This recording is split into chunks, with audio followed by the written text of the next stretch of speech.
Heyo, good morning. Welcome everybody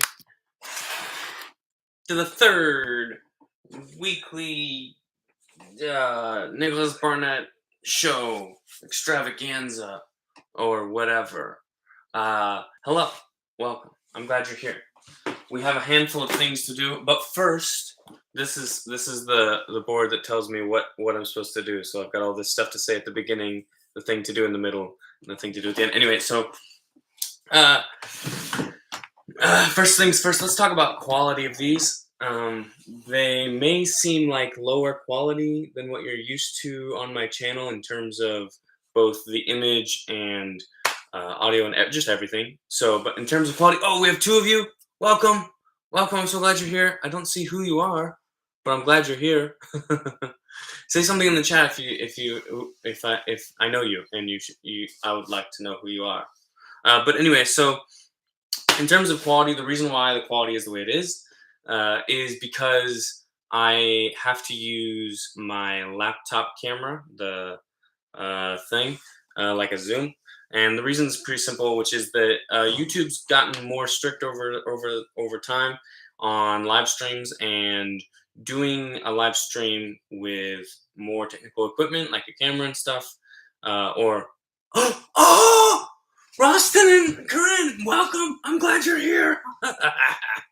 Okay, so the reason why we're doing this on my laptop is because I can't do it on my phone yet, because I have to have 1,000 subscribers in order to do a live stream that's mobile, like from a mobile device. And I have not yet learned how to, or learned slash figured out slash practiced getting my getting a camera to work. So like a camera on a tripod, which is that's the plan and the goal. But I can't use the phone, which would actually be super convenient and would give me a clearer picture until I have 1,000 subscribers and also get approved. But the camera I can do once I learn how and figure it out. And it's right over there. It's literally in the corner. I just haven't gotten a chance to do it yet. So, but I have been trying to make little adjustments where I can, in spite of the fact that I can't make the big improvements that I'd like to. The little adjustments are pretty simple. Things like, well, so far, the biggest difference is lighting. Have how much is it? Over 10,000 lumens coming from the top over there, and then I have obviously I have this light, and I have the window now that we're doing it in the daytime. So I'm happy to be doing it in the day. Yeah. So I'm trying to do the best I can, and it'll get better. I promise. Promise. So what are we gonna do today? In case you're curious, in case you was thinking, what are we doing today? We have this thing, which is in case you're curious, or if you didn't see before, this is what the studio. This is the year of the studio. Welcome to the year of the studio. Over here you have a mattress from camping and such. Over here we have a bookshelf full of stuff. That's where I've got my lights sitting up on top of it right now. I've got these bins that are mostly. This one is the wedding stuff, but these bins are what I'm using as my standing desk slash. Right now it's a sitting desk because I have you up above me. And then you'll notice this tree, which is new. You didn't see that last week, did you? No, sure didn't, because it is our Christmas tree, and it normally was during Christmas season. It was out in the living room, obviously, like out in the middle of everything. And now we moved it outside because Christmas is over, and we were like, we don't need a tree in the house all the time. But it turns out this Aleppo pine, although it is good for Texas because it's very drought resistant, it is not super good for the cold. So this is a breed of Christmas tree from the Mediterranean, which means it does good in Texas, but not all the time. So we moved it back in because you can see, if you look at some of the parts that are kind of droopy, it's because we just had a cold snap, like, I don't know, almost a whole week of pretty cold weather down here in Texas. And so it's not it wasn't very happy, so I moved it back inside. So hopefully it's getting enough warmth, and we're watering it. And now it's by a south-facing window, so it gets sun for probably 3/4 of the day. And also, I'm gonna keep those lights on. Those are actually grow lights. That's why I even have those. Oh, hey, Carolee, we've got three of you here. Oh my goodness. So that's the story behind the Christmas tree and why it's in here with me right now. We still have to water it and stuff and take care of it. And next year, when it's time to become a Christmas tree again, like moved into the living room, I'll trim it up in time for Christmas and get it straightened up, everything as much as I can. Welcome. I'm so glad you guys are here.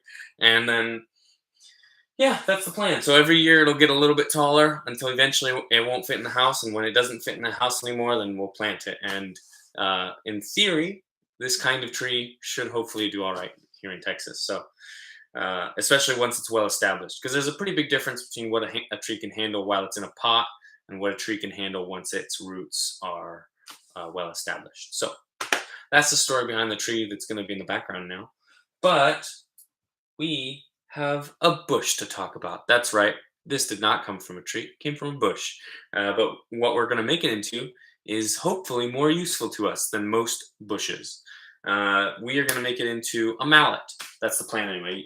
Last week we sawed this off. We started a little bit of the whittling, but hopefully we have a tactic that's going to work a little bit better this week for the whittling. Hopefully we can have a little bit remove a bit more material this week. That's the plan. So not power tools. Don't get confused. There's no power tools going on around here. No. I don't own any. You guys want to see my drill? Oh, no, I don't have it with me. But I was using my drill earlier today, which is a hand crank drill. But anyway, so that's what we're doing today. I'm about to start on it. I don't think I have anything else I need to say before I start on it. In which case, I'm going to move this over here, and I'm going to move the computer down here. Not because I think you want to see my lap, but because I think you want to see what I'm working on.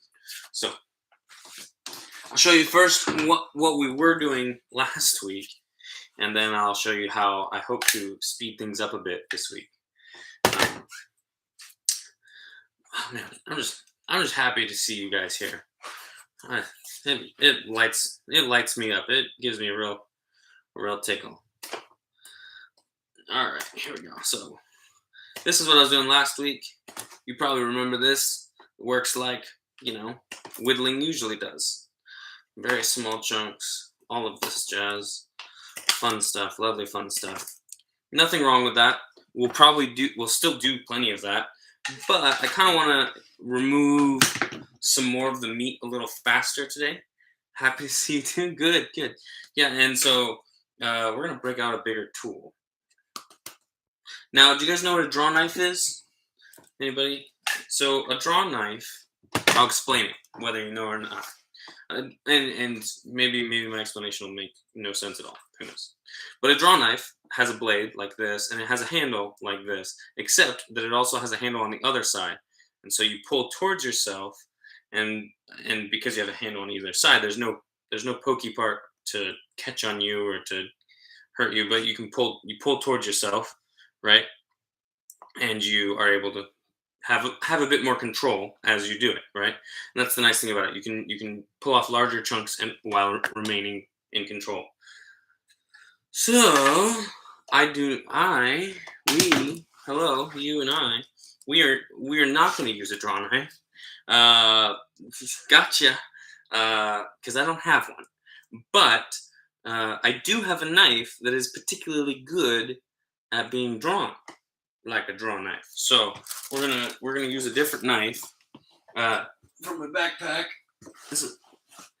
That is a bit more capable for drawing. What?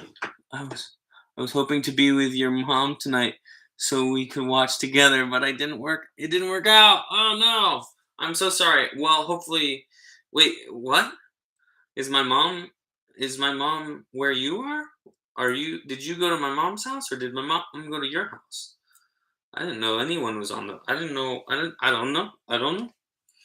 I don't keep up with these things well enough. It's true. It's true. So here we go. In case you didn't know, we're gonna use. This is a Kukri. This is my RMJ tactical Kukri, and it's pretty good at a lot of things. Almost everything I've used it for. And today, and it's a good draw knife, but I'm not sure it's a good draw knife in this context. Oh, you'll see her tomorrow. Okay, cool. Well, awesome. Uh, I don't know how long is she staying with you guys. Is she gonna be there long enough that you can watch the next one on here? Because I like this time of the week, so hopefully we'll. Mm, grandma's. Yeah. For those of you who don't know, my grandma has passed, so a lot of our family is converging at grandma's pretty regularly right now to deal with things. Um. Okay. So yes, let's get back to this. This is a kukri, and it's made by this one is made by RMJ Tactical. You can look it up. But anyway, I've used it before as a draw knife, but I was always using it on much larger things than this. It was always logs, and we were just removing like a few fleshy layers of the wood. We weren't really getting into it like I am in this project. So let me back up a little bit so you can see me a little better or more. So we'll see if it will work. It might not work. But the nice thing about this for a draw knife is this nice curve here works really well like this, and because of how much meat there is in this part of the blade, I can really grab it with my hands pretty comfortably. So that's why this works as a good draw knife, hopefully. So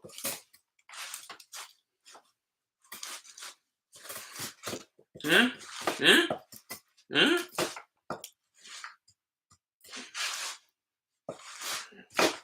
Problem is, I'm not doing a good job of holding this down. I don't know how to hold this down with just my legs. It probably isn't a good way to hold it down with just my legs.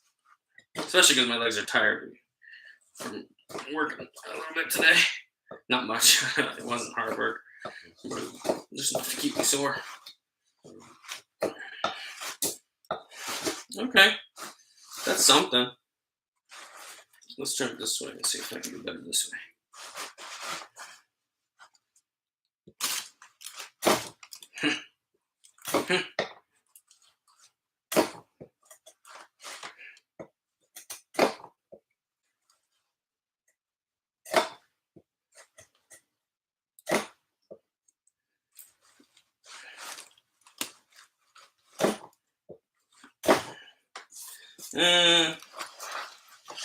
It's getting some off. Let's see if we can do it this way.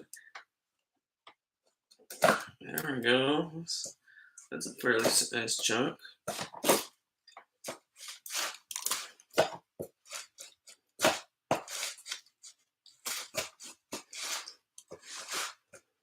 I need one of those, like, have you ever seen one of those carving? Thank you. Awesome knife, yeah. Have you ever seen one of those, like, carving tables where it, like, clamps down on whatever you're carving on? That you can work with it? So that's what I need right now. I need something that can clamp down on this. But I don't have something. So, and I do have a vise. Some of you might be thinking, well, does this guy at least have a vise? And the answer is yes. Yes, I do have a vise. And then you'd be asking, well, Nick, why aren't you using your vise right now? And I would say, because I don't have a table to attach it to right now. So we will hopefully be remedying that in the next few weeks, because I do own a table like that, but I just don't have it with me here in Texas yet. So it is currently still in Missouri.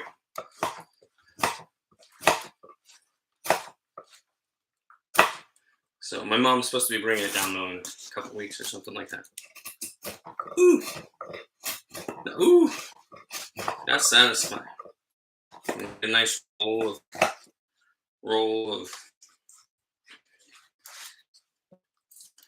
a nice roll of the wood coming off of it. Do you know how fast an ambulance can get to your place? Just in case I need to call 911. There's other people in the house. Don't worry. So they can drive me to the hospital. You won't need to call 911. But also, No, I don't know how close they are, but I live in the middle of town, so I'm pretty sure there's one like nearby, and then the next town over is only like 10 minutes away. So I'm not worried about it.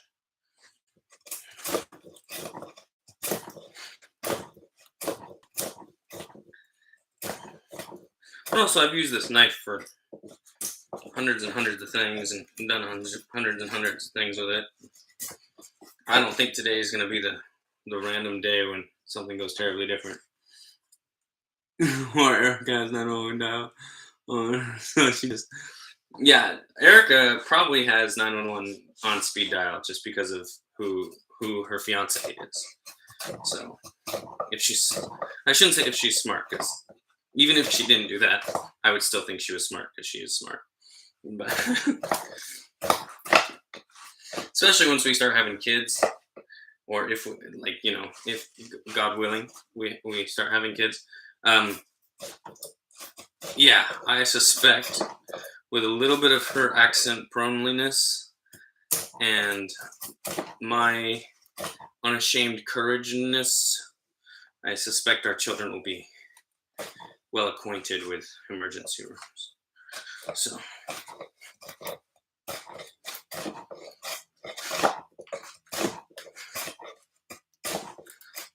or maybe not well acquainted, just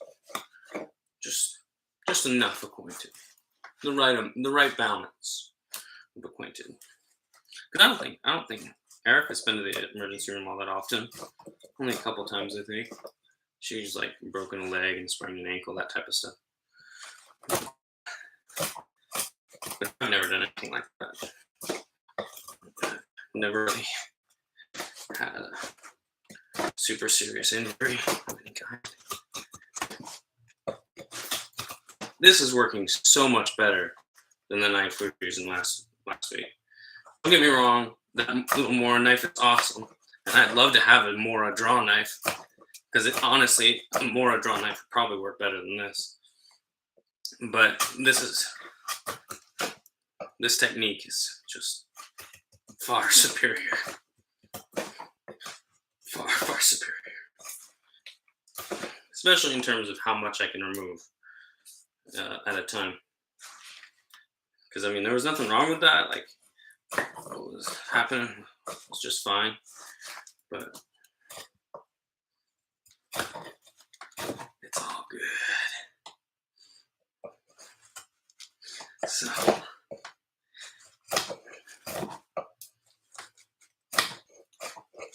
yeah, Rostin, I'm curious. Rostin, how much woodworking have you gotten to do? I know you've been working with counters, and I assume there's at least some cabinetry woodworking going on as you're building cabinet or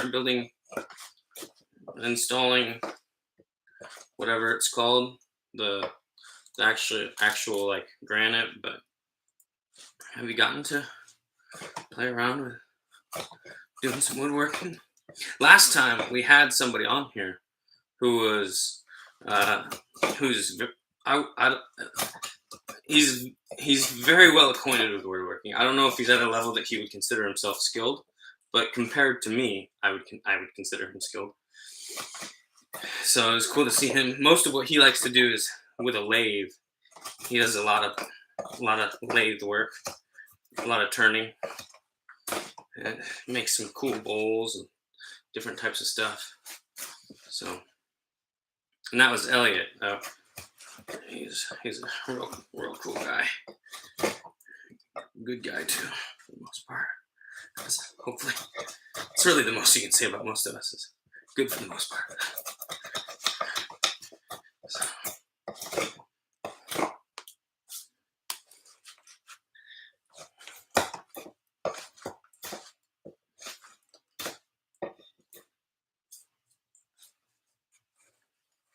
Yeah, look at all that we've taken off now. It's a fair bit indeed.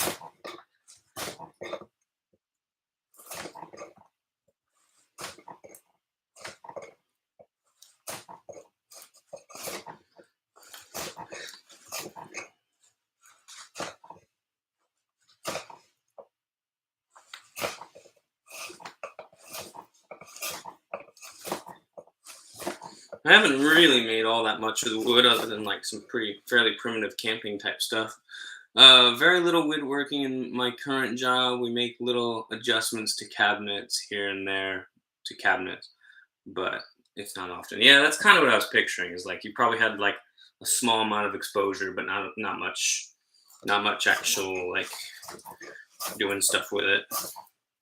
So, and that's kind of similar to a lot of the work I've done. Um, I've, you know, sometimes people hear you say like, "Oh yeah, you work in construction, so you must know how to do everything." It's like, no, most most of the stuff I've done has not been construction related. So most of the stuff I've done has been maintenance related, just fixing little things or terraforming, changing the shape of a hill type stuff. Which, don't get me wrong, very cool, very fun, but definitely doesn't have much in common with this particular activity. Other than that, those guys that do that, like they would love doing stuff like this too. I'm sure. So, although they are also the kind of guys that would not be caught dead watching somebody else do something like this. They'd be like, "Oh, yeah, cool idea, dude," and then they'd go do it, or at least try to. They were a fun lot. I had a lot of fun at that job. I have a lot of fun at my current job too. Work at a Roots Garden Center. It's a I mean, part of it is that it's a nursery, but a lot of what I do and what the part of it that I'm a part of mostly is the landscaping and like lawn care type stuff. So my favorite kind of jobs with them is doing the dry masonry, which is where you do masonry without any mortar, where you're just placing stones, cracking stones, cutting stones, all that jazz. So it's pretty cool. So that's my favorite part of it, but that's definitely not the biggest part of it. Most of it is actually just is either like the like selling of things at the nursery, like selling trees, selling bushes, selling plants, which really has a lot to do with your knowledge of the plants. And I don't have a big knowledge base of plants. I do know a little bit about trees, but most of what I know about trees is it's fairly practical and not very useful for telling people about a species of a tree so much as it is like the right way to prune a tree or the right way to trim a tree or even remove a tree. So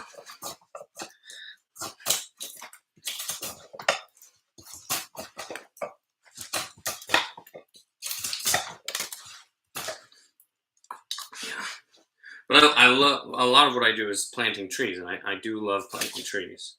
So there's something satisfying about it, especially once you see that tree start to really take off.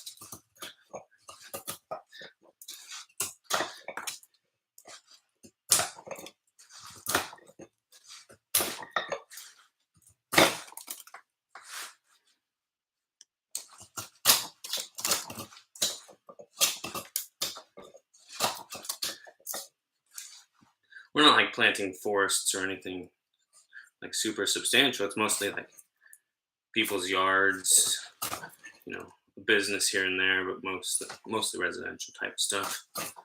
So it's cool though. I rub shoulders with a lot of people that are green thumbs, and so I am just by osmosis and just by connection and relation, learning a lot about plants and trees and all sorts of different things about gardening and about this and that and soil, and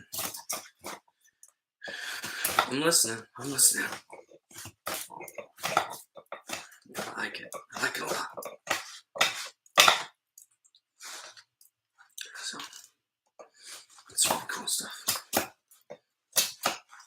And I work with a lot of pretty nice people, pretty great people. My boss is exceptionally good, and my coworkers are also pretty good. I enjoy them quite a bit. I mean, none of them are bad, that's for sure. Which, that's pretty rare.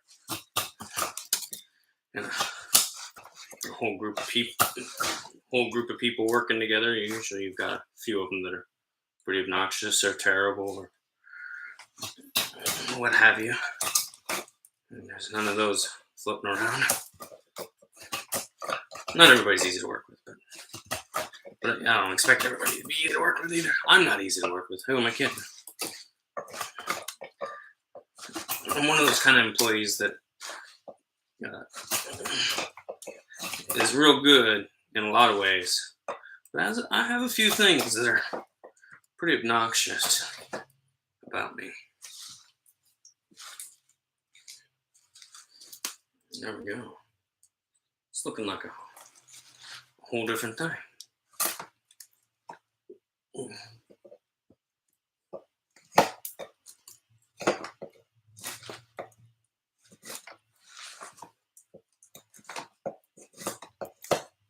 Let's try it this way.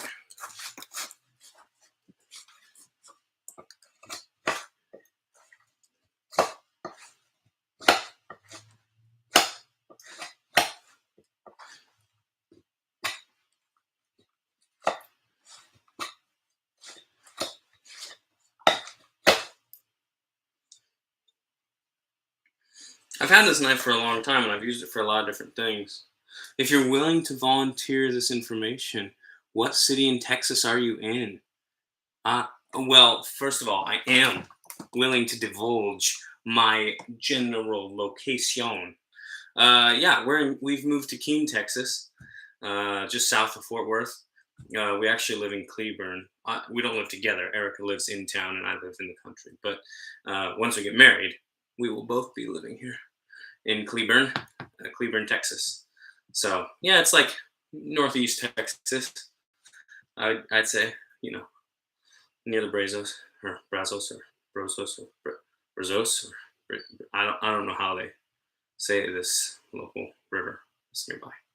But I have a friend who recently moved to Austin, and I think you guys have a lot of similar talents and interests. Interesting. Well, I would love to hear more about that, and you can maybe put me in touch with them, and maybe we'll go do something. I know Tyler, Erica's brother, who's here for a week or so. He's planning on going down to Austin this next week, so maybe I'll hitch a ride with him, or maybe I'll give him a ride. Who knows? We'll see. So, yeah. So that sounds like fun. I like new friends. New friends like me.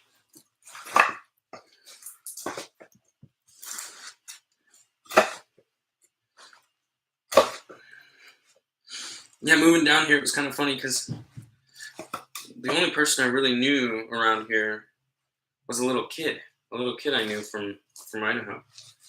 So, but we have since made friends with his parents, and so we've been having a good time. But yeah, it's kind of funny. That's part of the side effects of working in the summer camp world. I've been working at summer camp for 3 years now.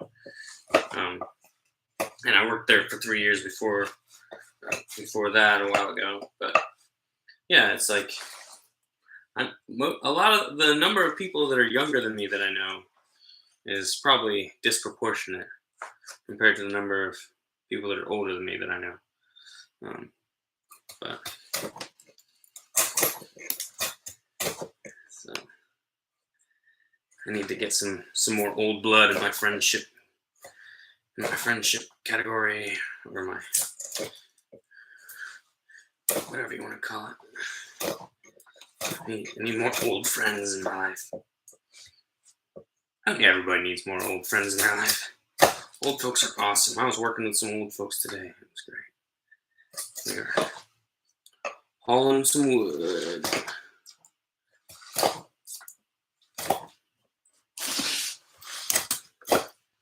I'm making a much bigger mess than I did before. I have removed a lot more shavings than I did in the previous video. So,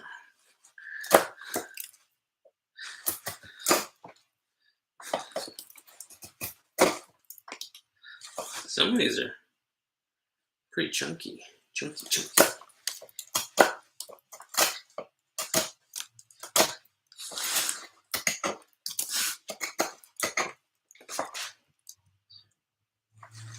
I love this knife. I've used it for so many different things, but I haven't used it for much woodworking in terms of this type of stuff, which is too bad. What a bummer.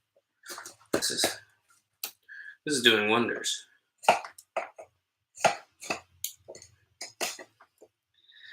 RMJ Tactical. I was not a big fan of their name, or I'm not a huge tactical type of guy, but my brother went to Nepal, and so I had a small camp-sized kukri that was from pretty legit. It was from Nepal, and so I used that for a few years or whatever. Never fell in love with it, but I enjoyed the design of it. It was just a little bit small to be used for a lot of the things that kukris are good at, and so I had that for a few years and used it off and on a little bit here and there, but I really did fall in love with the design of kukris, the shape and the way they work and all the different things that they're good at.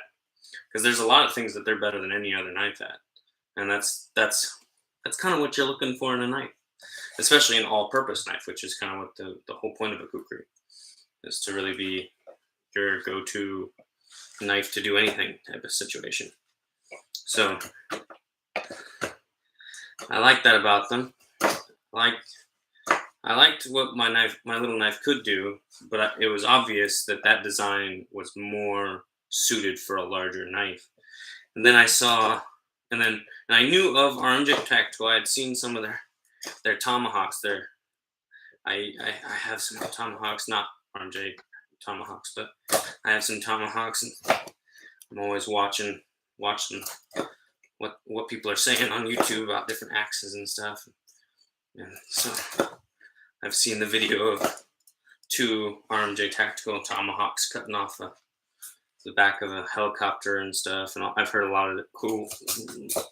of veteran stories about their RMJ tomahawks. Well, then when I saw that they were making a kukri, well, obviously I had to buy it. So I did. I bought one on their first round. So the design changed a few times, and now they're supposedly they're working on a different design and they don't actually sell the kukri right now because they're working on an improved design. But I haven't heard anything about that improved design in a while. So I don't know. Maybe they've discontinued it for good. I don't know. But I love mine. And all you suckers that didn't get one, shoulda, woulda, coulda. Better luck next time. But this wasn't meant to be an ad for RMJ. And yet here we are. Here we are making free advertising, telling my life story as it relates to one of my knives, my favorite knife.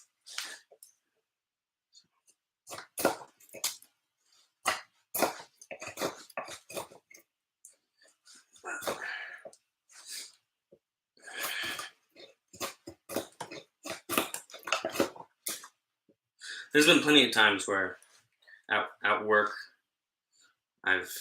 somebody's needed a knife and they were using their knife, and it was like, you could get that done 10 times faster if you just had a bigger knife right now. And they'd look at me like, okay, do you have a bigger knife? And then I'd be like, yeah, I do. And then I go over and get this guy, and it'd be like, oh. What's craziest thing I've ever been paid to do, like on the clock or whatever, to do with this knife was, because realistically I haven't used it for work all that much, but every once in a while it comes up and it gets used. But the craziest thing I've ever been paid to do was fight a Wolverine. It's not what you think it is. Or I shouldn't say that, because you probably saw right through that very veneer lie. But yeah, I once got paid to cut the head off of a Wolverine. I was not fighting it; it was already dead. But apparently, his son, my boss, his son collects skulls, and so he saw this dead Wolverine. He was like, "Hey, I was on the clock, so that's why I say I got paid to do it." But he was like, "I'll give you $10 if you take that kukri out and chop that thing's head off." And I was like, "You don't have to pay me $10. I'm already on the clock." And then I did it. And then I done did it. So, which was amazing. You really learn something about anatomy when you do something like that, because it had been sitting there for a little while. It was not fresh, and its skin had really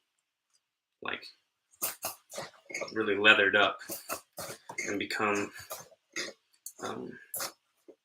kind of absurdly strong, and so cutting through it with this, even as big of a knife as this is, it was hard to get through the skin. But it's funny, the skin was the hardest part. Once I got through the skin, the meat of it cut like butter.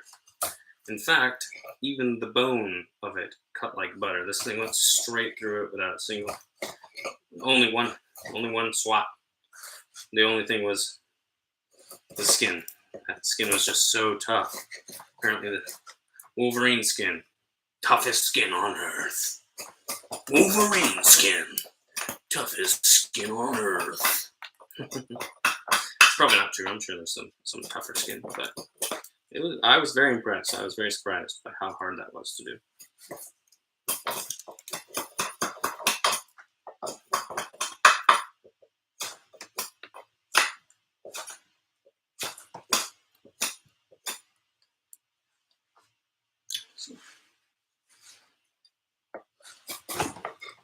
Don't get me wrong, I knew Wolverines were tough, but I didn't know they were that tough. It took me a good 10 minutes, probably, if I'm being honest. No, it had to have been less than that. It probably took me 2 or 3 minutes, though. Seemed like forever, though, because I didn't expect it to take near that.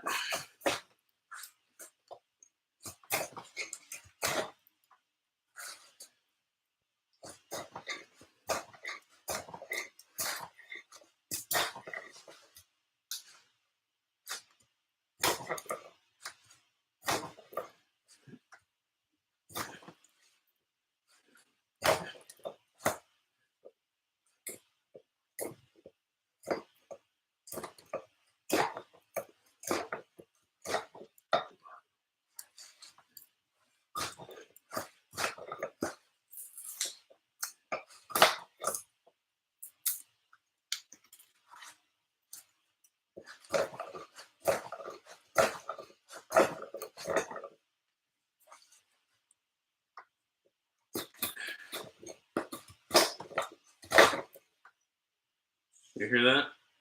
Luna's just outside the door. She's whining about something. Oh, fuddy-duddy girl.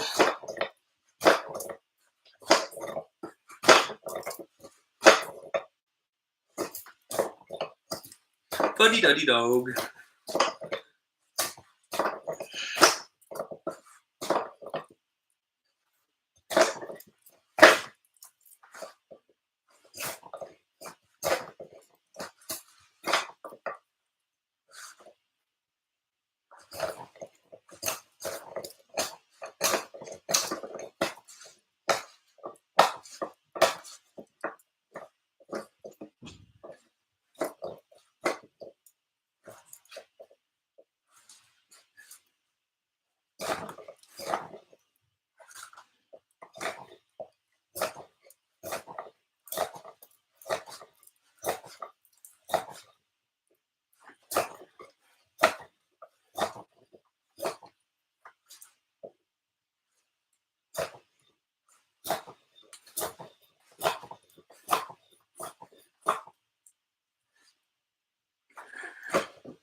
a little bit of the sweat.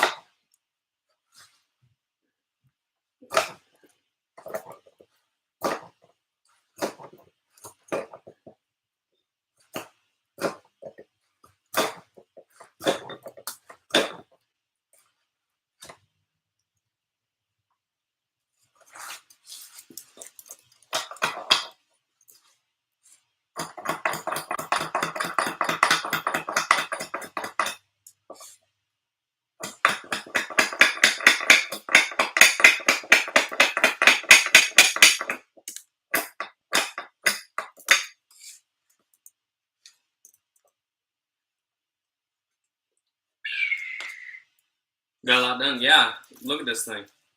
Look at that. That is a totally different chunk of wood. Do you often get blisters from doing this? Well, to be fair, I don't often do this, so I don't know what I often do. But I can tell you that doing this without like a table that I'm doing it on means that I'm like really pushing it, like it's pushing up against like my gut, my stomach, my abs. So I can tell you my abs are super sore right now. Um, and it wouldn't surprise me if I'm getting a bit of rubbing down there, a bit of friction. In terms of my hands, my knife hand is fine. Um, I don't think we're on the verge of any blisters. Left hand doesn't appear to be on the verge. I don't feel any hot spots in either hand. So I do have a cut from this morning, but that's from doing wood or whatever. So yeah, that's not from this. But yeah, since I don't do it often, no, I don't get blisters. Oh, am I frozen? Oh no. Oh no. Did I freeze? Oh my goodness. You're like literally 2 feet from the router, so hopefully our connection stays as good as possible. I'm just making sure that we're all synced up. But yeah. So no blisters today so far anyway. I'll let you know next week.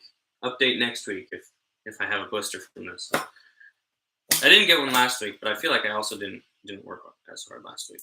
Or wait, last week was the one with the saw, so I wasn't very likely to get a blister from the saw. So obviously,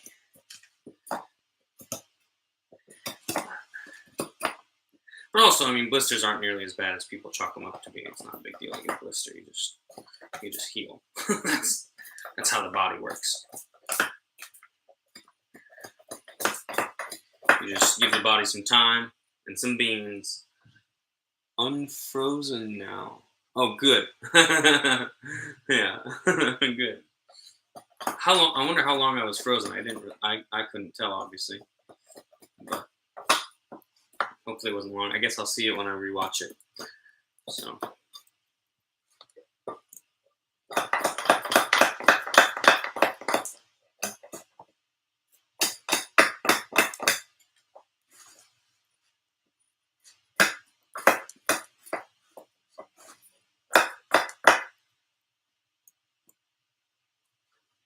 Neat.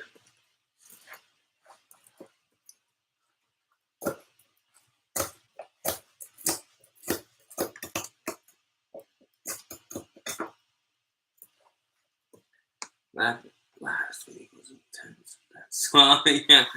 You guys got a real kick out of the saw. I thought that was pretty entertaining for me too. Entertainment, people don't always think of it this way, but entertainment's a very two-way street. So.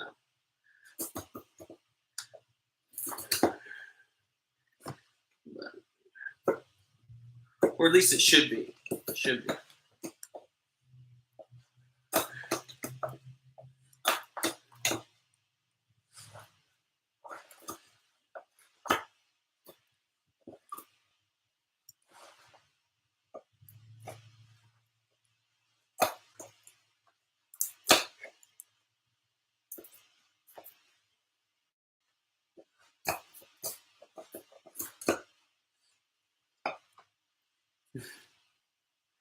Yep.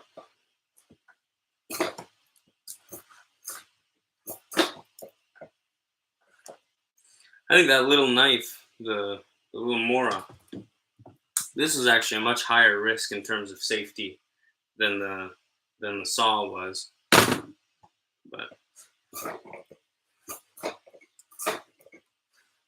because the thing about a handsaw is, I mean, the worst wound you're going to give yourself is like just a flesh wound. Because as soon as you feel it, as soon as it's happening, you stop. You know, there's only so you're not going to do more than one stroke across yourself. You know what I mean? So if you do catch yourself, it's just one stroke of the saw. Well, one stroke of the saw is not very much material removed. But whereas with that knife, I mean, that knife's sharp enough. I could cut clear to the bone with a single mistake, just about anywhere on my body. So, and I'm not nearly as well practiced with that little knife. I really haven't worked with smaller knives very much. I've mostly worked with larger knives, which I think in a lot of ways you're a lot less likely to cut yourself on. Granted, when you do cut yourself, sometimes it's a bigger deal. But now, he says as he catches his fingernail.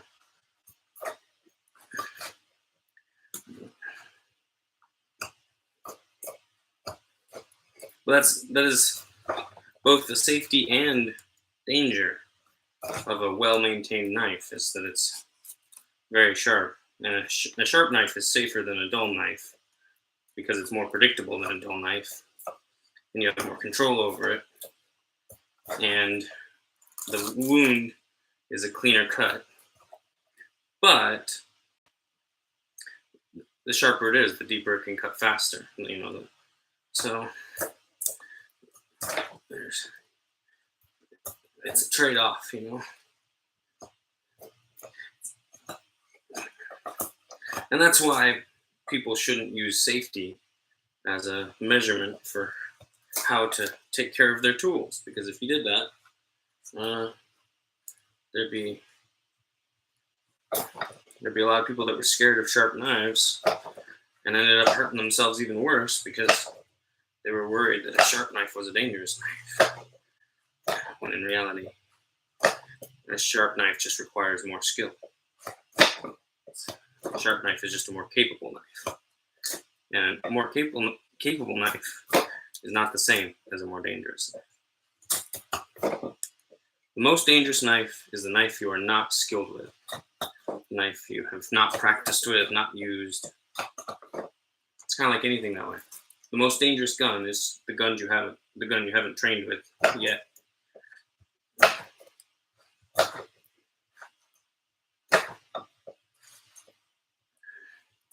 The more you practice something, the more you train something, the less of a risk it becomes with time.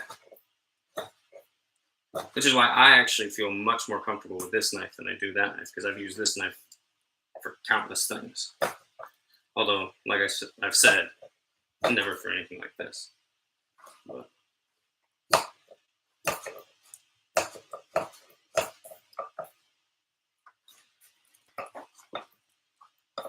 But I'm just more comfortable with it, and I know what it will do and what it won't do. My relationship with it, I have a long-term trusting relationship with this knife. I have a relatively short relationship with that knife. I've had it for only maybe 6 months, and I've only used it a handful of times. Whereas this knife, I mean, I've used this knife hundreds, maybe thousands of times so far. And I've used it for a wide variety of different things. So.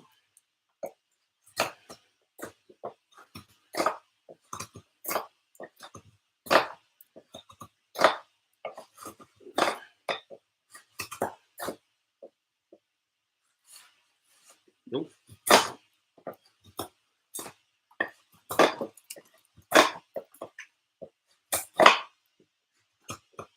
And the ability to use this as a draw knife, I think, makes my situation much safer. But it is also that time. It's that time of the video when we stop working on this. Let me put it in its scabbard.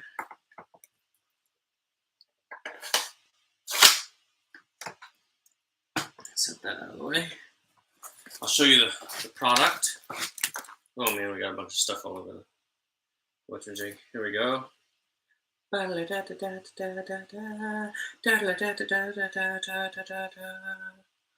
what it looks like now.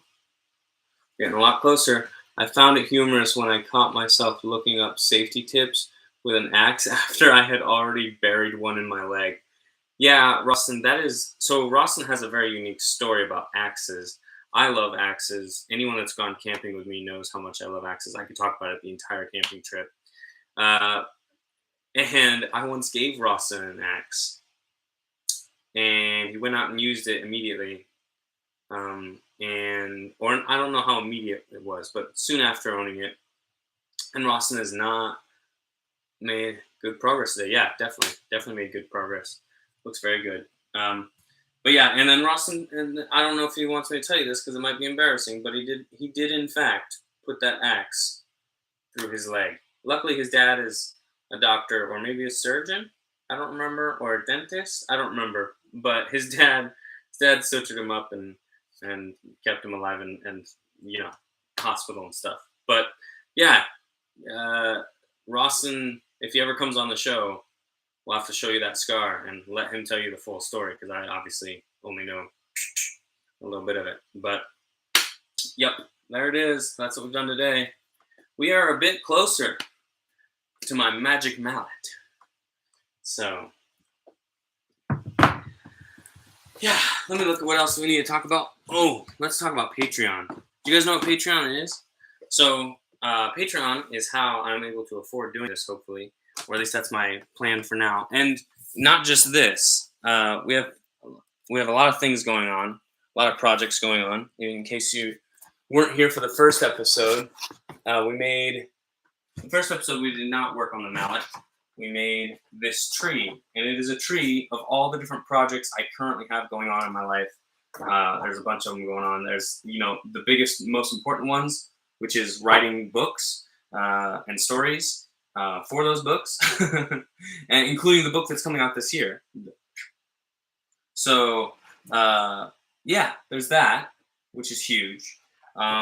And there's a lot of other things going on. Obviously my car is a huge project. If you haven't seen my car, the Hellbilly Honda, but we're getting through it. I have the book about my dad's life and a few other things in the works and a lot of other things.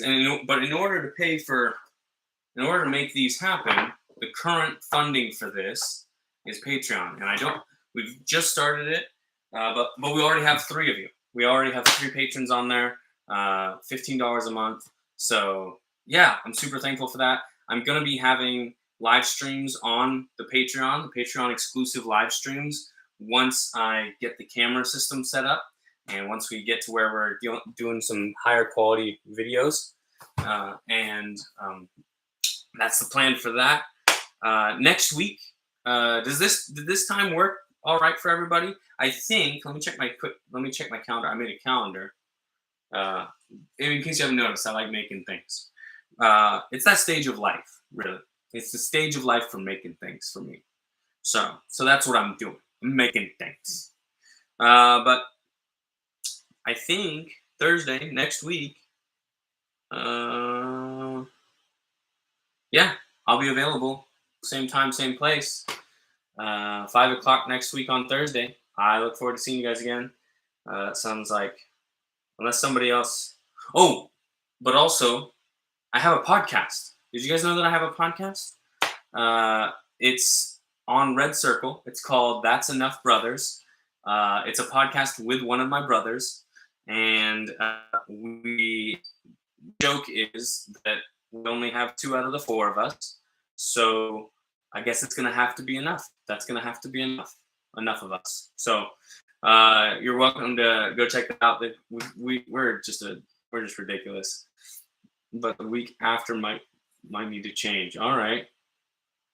Yeah, so we'll talk about that next week then, I guess. But yeah, that's the plan, everybody. I'm looking forward to getting the Patreon live streams up and doing that. I've got a whole bunch of different tiers. We've got tiers all the way from $1 a month to $3 a month, $5 a month. I mean, super low tiers, but also we've got some hilariously ridiculously large tears as well, which I think is funny. I'm not expecting anyone to do them, but you should go through and read them because I think they're hilarious, and hopefully you will find them amusing. But anyway, yeah. And also, there's a lot of other content that's only available on my Patreon.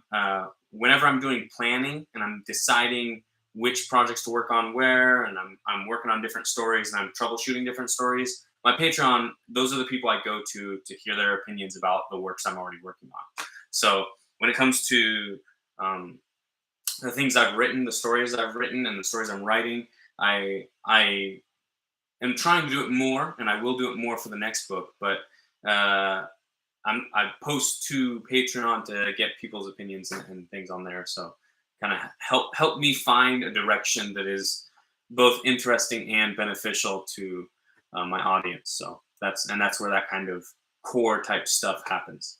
So yeah, I'm excited about it. I'm excited about you guys. I'm excited for what you're doing. Maybe we should find a way for you guys to also make a tree of like all the things that you guys are working on too. Maybe, I don't know. That's just an idea. What do you guys think of that? Tell me in the chat if you like the idea of making a project tree of all the things that you guys are working on. I think that'd be a fun collaborative thing for us to do together. But anyway, so yeah, and you can also comment on these videos after they've finished being live. I think they're on my YouTube channel within a day of when the live stream is. I like the tree idea. Awesome. Like, yeah, let's do it. Because I've been sharing with you guys some of the things I'm working on, although not all of them. I have things to add. I made a list earlier today of all the things I need to add to it. But I also want to know what you guys are working on and how I can help you guys, or how some of you guys can help each other. We can hopefully, yeah, I don't know, collaborate, work together, teamwork, magic, friendship, maintenance. That's like. Yeah. So yeah, awesome, and we can support each other in those. She's got home improvement things she needs to do, and yeah, we can support each other and come up with ideas for each other, and yeah, that sounds cool. So all right, well, I'm gonna let you go. I'll see you guys next week. Hit that bell, stay well, and I'll see you on Thursday. Next Thursday, not this is Thursday. The one after this Thursday is the one that same time next week. And how do I stop this? Boom.